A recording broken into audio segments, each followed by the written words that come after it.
pagpapala ng ating dakilang Diyos ay sumaatin pong lahat. Narito po ang huling bahagi ng ating talakayan patungkol sa Eklesiya o ang church sa tunay nitong pangkahulugan ayon mismo sa banal na salita ng Diyos at hindi ayon sa isang makataong pananaw o pang-uunawa lamang. Naumpisahan natin noong nakaraang linggo ang ikatlong makapangyarihang pagsasalarawan ng church na ang iglesia ay isang pamilya. Kaya itutuloy po natin ito ngayon hanggang sa ikaapat na pagsasalarawan ng Eklesiya sa Bagong Tipanan o New Testament times na tayo ay templo ng Diyos. The church is a family. Nabasa ko po sa isa ring mahusay na pagsasalarawan patungkol sa kahalagahan nito sa ating kalagitnaan na ang Eklesiya ay isang pamilya. May dalawang puwersa o forces na gumagana sa atin. Ito po ay ako bilang isang individual at tayo bilang isang grupo, pangkat o katipunan. Sa parehong individual at pamayanan o yaong katipunan ay mayroong dalawang malaking aso.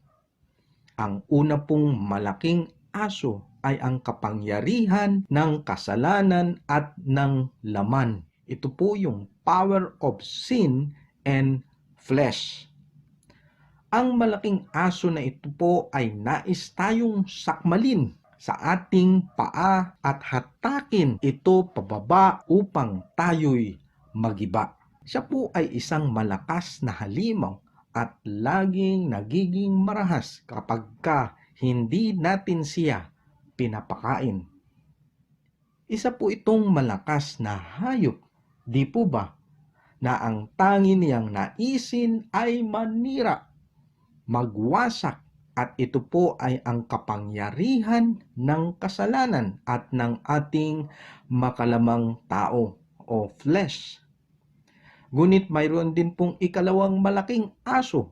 Ang malaking aso na ito ay ang banal na Espiritu ng Diyos na gumagawa patungo sa tuluyang pagbabago ng ating mga puso.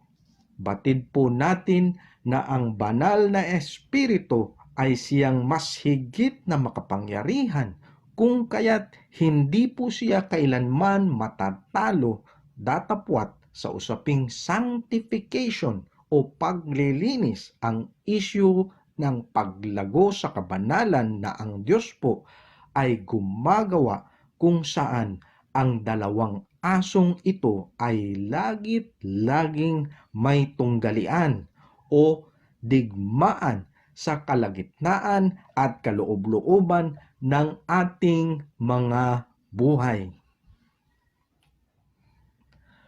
Ang tanong na nga lang po kung sino sa kanila ang magwawagi. Alam po ba nating ang sagot sa katanungang ito? Ang asong magwawagi po ay yaong kung sino sa kanilang dalawa ang ating pinapakain.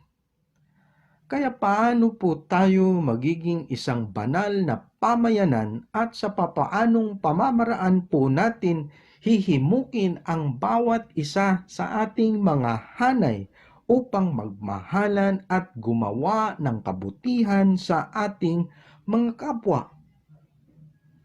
Papakainin po natin ang mabuting aso. Kinakailangan po nating hikayatin ang bawat isa sa atin sa kabanalan ng Diyos at sa kaniyang mga salita. Huwag po nating pakakainin ang ating mga isipan sa mga bagay na sadyang hindi magdudulot sa atin ng kabutihan. Dahil kung ano po ang inilalagay natin sa ating mga isipan, kadalasan din po yaon ang ating nais gawin o isinasakatuparan sa ating mga buhay. Isang bagay po na sasabihin natin sa ating mga sarili, ayokong pakainin ang masamang aso. At makakabuti po ito dahil kailangan nating bantayan ang ating mga barandilya o rendahan ang ating mga sarili. Kailangan po nating gutumin ang masamang aso, pero kailangan din po natin pakainin ang mabuting aso. Kailangan nating pakainin ang banal na espiritu na nananahan sa atin.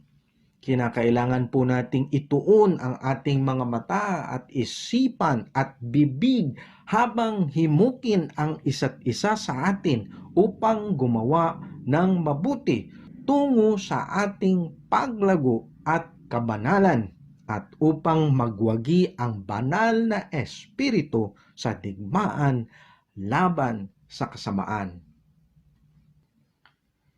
Ito po ang nakasaad sa sulat ni Apostol Pablo, Romans 8 verses 5 to 8 o sa Roma 8 talatang 5 hanggang 8. For those who live according to the flesh set their minds on the things of the flesh, but those who live according to the Spirit set their minds on the things of the Spirit. To set the mind on the flesh is death, but to set the mind on the Spirit is life and peace. For the mind that is set on the flesh is hostile to God, for it does not submit to God's law. Indeed, it cannot. Those who are in the flesh cannot please God. Ipiniliwanag po sa atin ni Pablo na kailangan nating tanungin ang ating mga hanay. Ano ba ang inilalagay natin sa ating mga isipan kung nais nating hikayatin ang bawat isa na gumawa ng mabuti at magmahalan? Kung ang ating mga mata po ay nakatuon at magnanasa sa mga bagay na nasa ating mundo, kalaswaan, karahasan, kasakiman, at materialismo, mga bagay na may ipinapangako ngunit wala namang idinudulot sa ating mga kabusugan. Ang masamang aso po ay sadya lamang nating ipinagwawagi sa ating mga sarili. O dili kaya'y pinapakain ba natin ang mabuting aso sa mga bagay na nasa Espiritu Santo? Ang puso't isipan po ba natin ay napupuno ni Kristo Jesus, ang kaluwalhatian ng Diyos, ang kamangha-mangha niyang kaligtasan at kahanga-hanga niyang habag at biyaya na wala nang naiiwang puwang para sa ibang mga bagay? Sapagkat pinapakain po natin ang mabuting aso kapag iyon po ay ating isinasakatuparan. Kapag itinutuon natin ang ating mga kaisipan sa mga bagay na nasa Espiritu, tayo po ay sinasakop ng kaluwalhatian ng Diyos at ang mga ibang bagay ay tuluyan ng naglalaho. Romans 12 verses 1 to 2, Roma 12 talatang 1 hanggang 2, Magandang Balita Biblia 2nd edition. Kaya nga mga kapatid, alang-alang sa masaganang habag ng Diyos sa atin, ako'y nakikiusap na ialay ninyo ang inyong sarili bilang isang handog na buhay, banal at kalugod-lugod sa Diyos. Ito ang karapat-dapat na pagsamba ninyo sa Diyos. Huwag kayong makiayon sa takbo ng mundong ito.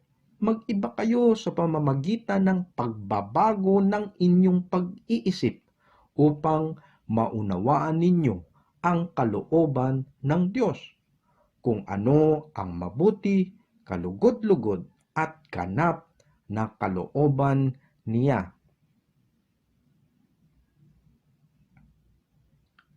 I appeal to you, therefore, brothers, by the mercies of God, to present your bodies as living sacrifice, holy and acceptable to God, which is your spiritual worship. Do not be conformed to this world, but be transformed by the renewal of your mind, that by testing you may discern what is the will of God, what is good and acceptable and perfect. Batid na po ba natin kung anong kaisipan ang nakatuon sa Espiritu? Batid na po ba natin kung anong larawan ang ating matutunghayan sa pagpapakain natin ng mabuting aso? Ayon nga po kay Pablo, bilang pagtatapos mga kapatid, dapat maging laman ng inyong isip ang mga bagay na karapat-dapat at kapuri-puri, mga bagay na totoo, marangal, matuwid, malinis, kaibig-ibig, at kagalang-galang. Philippians 4 verse 8 o Filipos 4 talatang 8. Finally, brothers, whatever is true, whatever is honorable, whatever is just, whatever is pure, whatever is lovely, whatever is commendable, if there is any excellence, if there is any worthy of praise, think about these things. Maaari po nating isulat ang mga katagang ito at idikit sa ating mga dingding, sa ating ref, sa ating mga wallet, sa ating mga silid, o sa ating opisina upang tayo'y mapapaalalahanan sa ating mga ginugugol na mahalagang oras at kayamanan ng Diyos. At ang mga iyan ay sa Kaniya lamang, hindi po ba? Maging ang ating mga sariling katawan at buhay ay hindi po sadyang atin. Tayo po ay binili sa isang halagang di natin kayang bayaran o tumbasan. Tayo po ay binili sa pamamagitan ng banal na dugo ng Kordero ng Diyos na si Kristo Jesus. Ang buhay ko'y hindi akin, at ganoon din naman ang buhay mo at buhay nating lahat na tunay na sumasampalataya sa Kanya. Wala po tayong magagawa liban na maisakatuparan sa ating mga buhay ang mga bagay na ito, at maliban na nga lang kung nais nating tayo ay mahulog sa dagat-dagatang asupre o nagliliyab na apoy sa kaniyang walang hanggang kaparusahan sa mga sumusuway sa Kanya.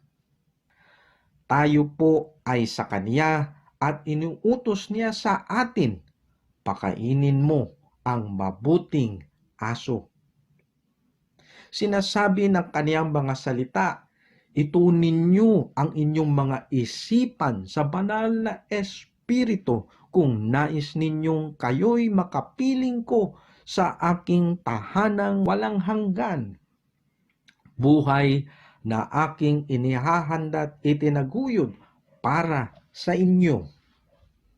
Maipasa po ba natin ang pagsusulit na ito sa Philippians 4 verse 8? Saan po nakatuon ang ating mga isipan? Hindi po ba napakahirap ng gawaing ito? Ang discipleship po o ang gawing mga alagad ni Jesus ang mga tao po ay napakahirap na gawain. Isa po itong naglalahong sining sa ating pagsasakatuparan ng layunin ng Diyos sa ating mga buhay. Sapagkat ito nga po ay sadyang mahirap, madalas po nating marinig ang mga salitang, alam mo, ayokong gawin ang mga bagay na iyan. Tinatalikuran po natin ang ating mga kapatiran at sinasabing, hindi tayo magkaparehong pamilya o kamag-anak. Kung nais mong pumunta sa impyerno, bahala ka sa buhay mo. Wala akong pakialam. We are the temple of God. Tayo po ay templo ng Diyos. Ang pamilya po ng Diyos ay may isang tahanan at ang tahanan na yaon ay ang templo ng Diyos. Sa pagiging individual man o sa pangkalahatan nating mga bilang, tayo po ay templo ng Diyos. Sabi po ng kaniyang banal na mga salita, "Do you not know that you are God's temple and that God's Spirit dwells in you? If anyone destroys God's temple, God will destroy him. For God's temple is holy, and you are that temple." 1 Corinthians 3 verses 16 to 17. Ang ating katawan po ay templo ng banal na Espiritu. Hindi po natin ito ibinubugaw sa karumihan dahil gigibain niya ito. Hindi po natin gagawin ang mga bagay na makakasira o makakawasak nito. Iyan po ang katuruan ng banal na salita ng Diyos. Tayo rin po ay nagiging templo ng Diyos sa ating mga pagtitipon-tipon bilang pamilya o magkakapatid sa pananampalataya. Tayo po ay templo ng Diyos. Tayo po ay umiiral dahil sa kanyang banal na presensya. Tayo po ay nagpapakatira pa sa ating pagsamba sa Diyos, sapagkat yaon din po ang ating gagawin sa ating pagharap sa Kaniya. Bilang templo ng Diyos, tayo po ay sumasamba sa mismong presensya ng Kaniyang kabanalan. Oo nga, totoo po na siya ay nananahan sa ating mga puso. Ngunit siya rin naman ay nasa ating mga pagtitipon-tipon bilang eklesiya at bilang templo ng Diyos. Alam na po natin kung anong larawan ang naroroon sa langit. Kung nais po nating malaman kung anong katotohanan ng kabuuhan, hindi mapipigilan, madamdamin at puno ng kagalakang pagsamba, ay tunghayan po natin ang dulo ng aklat ng pahayag sa talatang 5 o Revelation chapter 5. Yaon po ang tunay na larawan ng pagsamba sa templo ng Diyos. Napakahusay po ng pagsasaad ni Juan. Revelation 5 verses 6 to 14. Pahayag 5, talatang 6 hanggang talatang 14. Pagkatapos nakita ko sa pagitan ng mga pinuno at ng tronong napapaligiran ng 4 na buhay na nilalang ang isang korderong nakatayo na parang pinatay na. Ito'y may 7 sungay at 7 mata na siyang 7 espiritu ng Diyos na ipinadala sa buong sanlibutan. Lumapit ang kordero at kinuha ang kasulatan sa kanang kamay ng nakaupo sa trono. Nang ito'y kunin niya, nagpatira pa sa harapan ng kordero ang 4 na buhay na nilalang at ang 24 na pinuno. Bawat isa'y may hawak na alpa at may gintong mangkok na puno ng insenso na siyang mga panalangin ng mga banal. Inaawit nila ang isang bagong awit. Ikaw ang karapat-dapat na kumuha sa kasulatan at sumira sa mga selyo niyon, sapagkat pinatay ka at sa pamamagitan ng iyong dugo ay tinubos mo ang mga tao para sa Diyos mula sa bawat lahi, wika, bayan at bansa. Ginawa mo silang isang lahing maharlika at mga pari na itinalaga upang maglingkod sa ating Diyos, at sila'y maghahari sa lupa. Tumingin akong muli at narinig ko ang tinig ng milyon-milyon at libo-libong anghel. Sila'y nakapaligid sa trono, sa apat na buhay na nilalang at sa mga pinuno. Umaawit sila ng malakas. Ang korderong pinatay ay karapat-dapat tumanggap ng kapangyarihan, kayamanan, karunungan, kalakasan, parangal, papuri at paggalang. At narinig kong umaawit ang mga nilikhang nasa langit, nasa lupa, nasa ilalim ng lupa at nasa dagat, lahat ng mga naroroon. Ibigay sa nakaupo sa trono at sa kordero ang papuri at karangalan, kaluwalhatian at kapangyarihan magpakailanman. At sumagot ang apat na nilalang na buhay, Amen. At nagpatira pa ang mga pinuno at nagsisamba. Ang pagsamba po na ito ay hindi lamang natin matutunghayan sa langit. Ito rin po ay nagaganap sa ating mga kalagitnaan, maging sa ating panahong kasalukuyan. Ang ibig lamang po nitong sabihin, kapag tayo ay nagkatipon-tipon, ang layunin po natin ay pumaloob sa pagsamba na kung saan ito din po ay kasalukuyang nangyayari sa dambana ng kalangitan. Sa madaling salita, kung anong tunay na nagaganap sa pagsamba sa langit, ay ganoon din dapat tayo na sumamba sa lupa.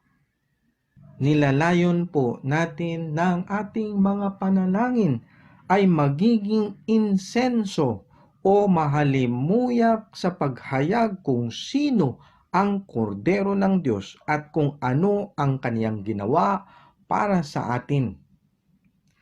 Ngunit sa ating mga kapanahunan, sa ating mga pagsamba, mauulinigan natin ang mga salitang, ayoko ng pagsamba sa simbahang iyon. O dili kaya'y, ang ganda ng ating pananambahan ngayon. Yaon po ay pawang mga sagot sa mga maling katanungan. Lahat po ng tunay na pagsamba ay tama.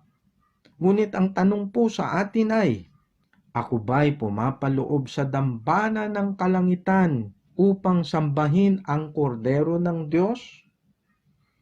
Iyan po ang nararapat na katanungan na ating pagkaisipan at buong kagalakang ipagdiwang. Naipahayag ko ba ang kordero ng Diyos? Naipahayag ko ba ang kaniyang dakilang isinasakatuparan sa aking buhay? Yaon po ang tunay na pagsamba.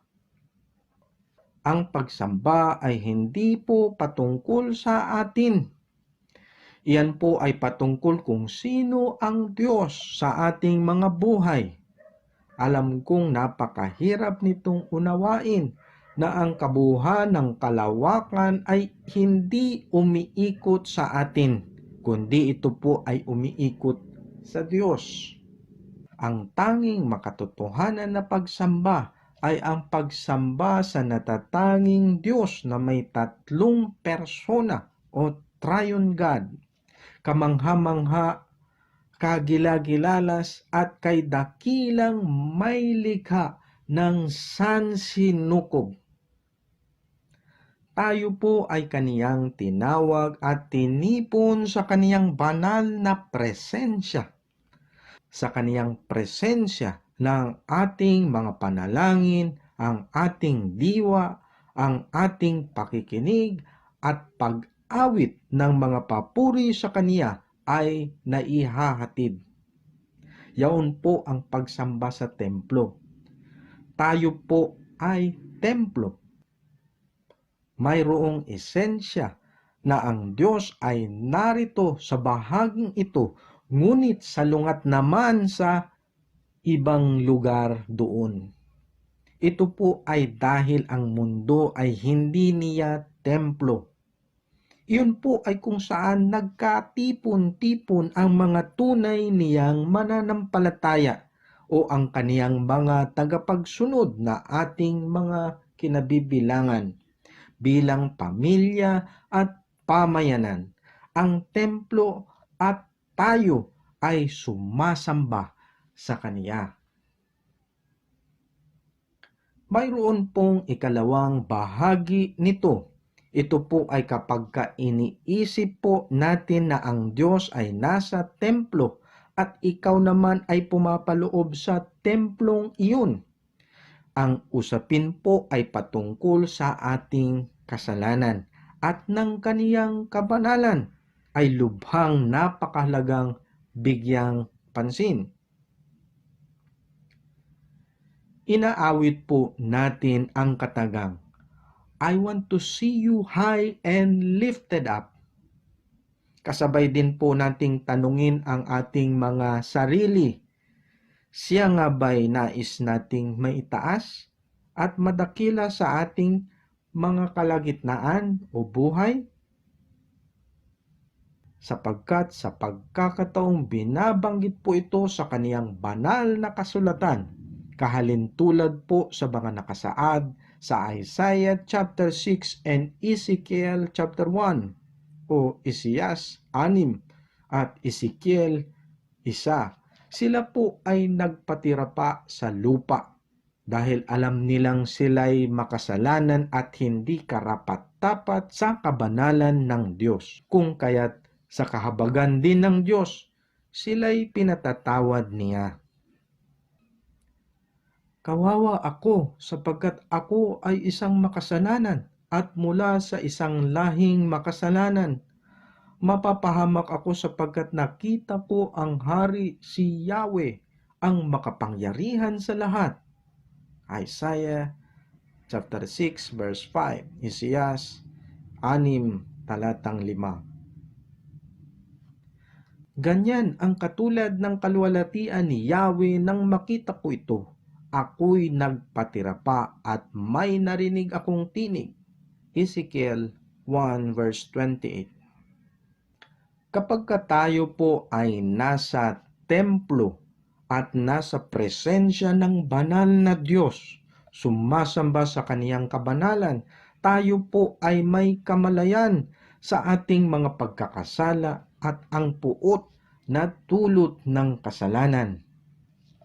Ngunit sa ganoong kalagayan din po na tayo po ay kaniya ring pinatawad at ito'y dahil kay Kristo sa kaniyang ginawang kabayaran sa krus na tayo'y tinawag patungo sa kabanalan. Maliwanag po ang pagsasaad ni Pablo ukol sa mga bagay na ito. Wika niya sa 2 Korinto o 2 Corinthians chapter 6 verses 14 to 18. Huwag na kayong makipag-isa sa mga di sumasampalataya. Maaari bang magsama ang katuwiran at ang kalikuan? O kaya ang liwanag at ang kadiliman? Maaari bang magkasundo si Kristo at si Belial? Ano ang kaugnayan ng sumasampalataya sa di sumasampalataya? O di kaya'y ng templo ng Diyos sa Diyos-Diyosan? Hindi ba tayo ang templo ng Diyos na buhay? Siya na rin ang may sabi, mananahan ako at mamumuhay sa piling nila. Ako ang magiging Diyos nila at sila'y magiging bayan ko. Kaya't lumayo kayo sa kanila. Humiwalay kayo sa kanila, sabi ng Panginoon. Huwag kayong makisama sa anumang karumihan at tatanggapin ko kayo. Ako ang magiging ama ninyo at kayo'y magiging mga anak ko, sabi ng Panginoong makapangyarihan sa lahat. tayo po ay templo ng Diyos. Ibig po nitong sabihin tayo ay binukod niya upang hindi maging katulad sa iba.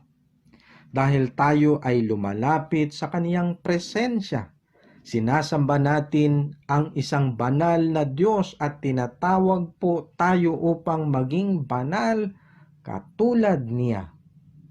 Sa makatuwid po, kung gagamitin ko ang nauna na nating pagsasalarawan nito, ay kailangang gutumin natin ang masamang aso.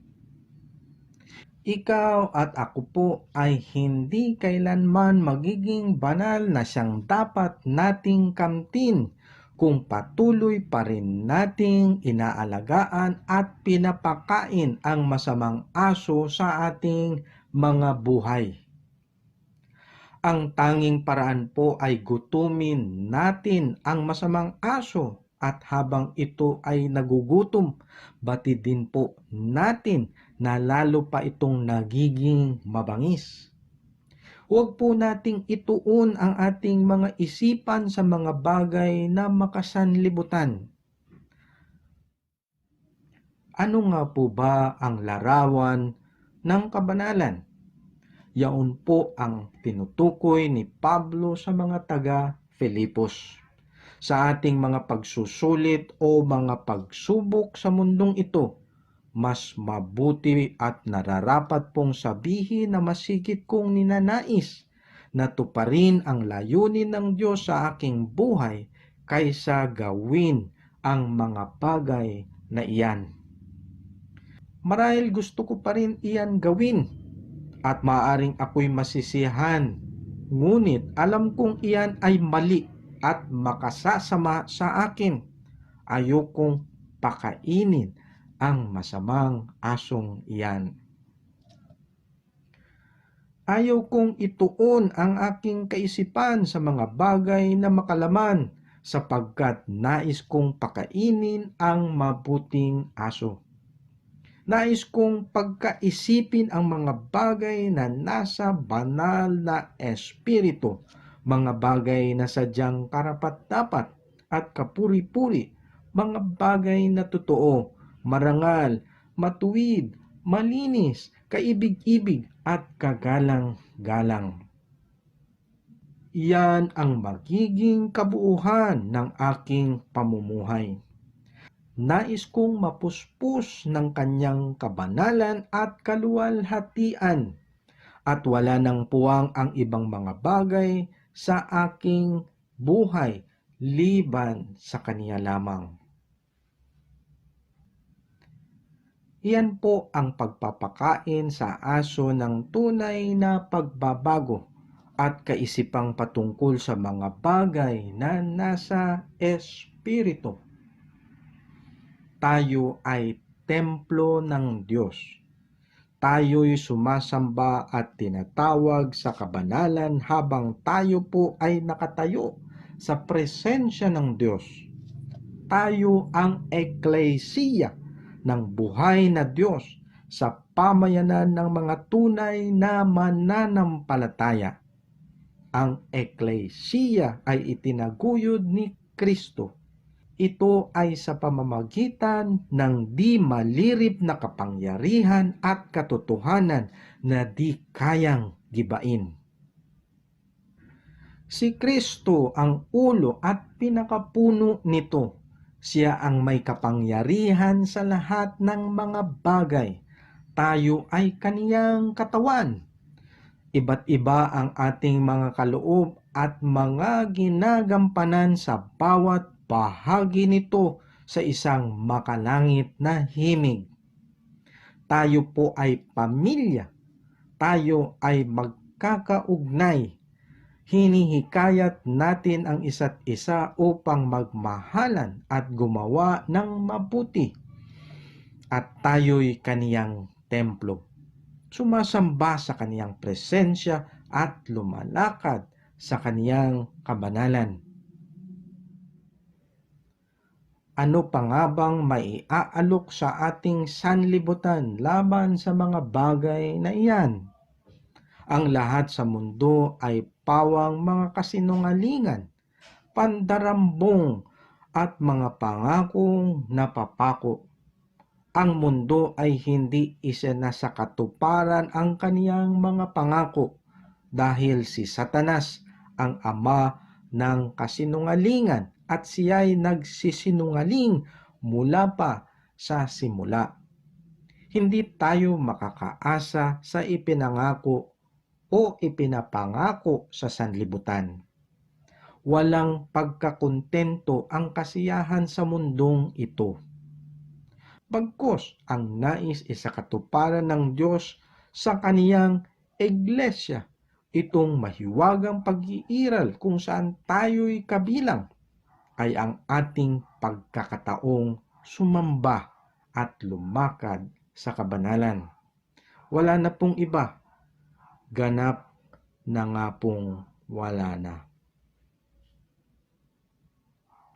Tayo po ay sumandaling manalangin. O aming makapangyarihang Diyos, mulit-muli isang papuri sa inyong kadakilaan sa aming kalagitnaan. Tunay po kayong mabuti magpakailan paman, kung saan sa pagkakataong ito ay tinapos na po namin ang aming talakayan, ang aming pag-aaral, ang aming pagsusuri o pagsisiyasat sa katotohanan at kaliwanagan ng inyong mga banal na salita. Nais po namin, O Diyos, na sa pagkakataong ito na naunawaan namin ang tunay na ibig sabihin ng ecclesia o the church o ang iglesia sa aming kalagitnaan, lalong-lalo na mula sa inyong banal na mga salita. Kami po ay templo ninyo bilang mga totoong sumasampalataya at lumalakad sa inyong kabanalan.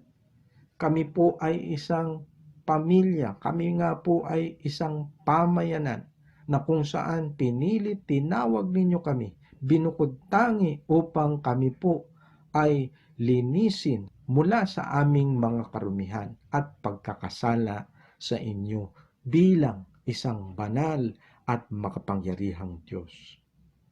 Maraming salamat po, O Diyos, sa inyong mga pagpapaalala sa aming mga kalagitnaan na kailangan po naming ituon ang aming mga isipan sa lahat ng mga kalugod-lugod sa inyo at naayon sa inyong banal na kasulatan.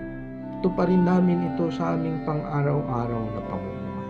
Kaya po kami manikluhod, O Diyos, at marahil sa aming mga pagkakamali at sa mga maling pang-uunawa namin, lalo na noon, ay tulungan kami, Panginoon, na sa aming mga bukas na mga mata ay madama namin ang tunay at dalisay ninyong pag-ibig at kaligtasan sa mundong ito at maibahagi namin ito sa aming kapwa-tao. Siya nawang maghari ka ng tunay sa kalagitnaan, sa kabuuan ng inyong ecclesia, sa kabuuan ng bawat mananampalataya saan man panig ng mundo.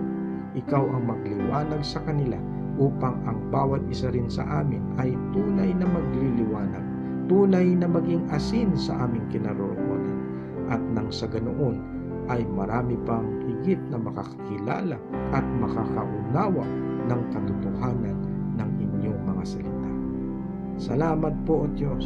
Patuloy naming ibinabalik ang lahat ng papuri, ang pagdakila at ang katangi-tanging pagsamba sa tanging pangalan ng Kordero ng Diyos, ang aming Panginoon at tagapagligtas na si Jesus. Amen at Amen. Hanggang sa muli po, purihin ang Diyos na makapagpapatibay sa inyong pananampalataya sa pamamagitan ng magandang balita tungkol kay Hesukristo na ipinapangaral ko. Ang magandang balitang iyan ay isang hiwagang nalihim sa loob ng mahabang panahon. Subalit sa utos ng walang hanggang Diyos ay nahayag ngayon sa lahat ng bansa sa pamamagitan ng mga isinulat ng mga propeta upang ang lahat ay sumampalataya at sumunod sa Kaniya. at ngayon sa pamagitan ni Hesukristo. Purihin natin ang iisang Diyos, ang ganap na nakakaunawa sa lahat ng bagay. Amen. Sa ngalan ng Ama, ng Anak at ng Banal na Espiritu. Amen at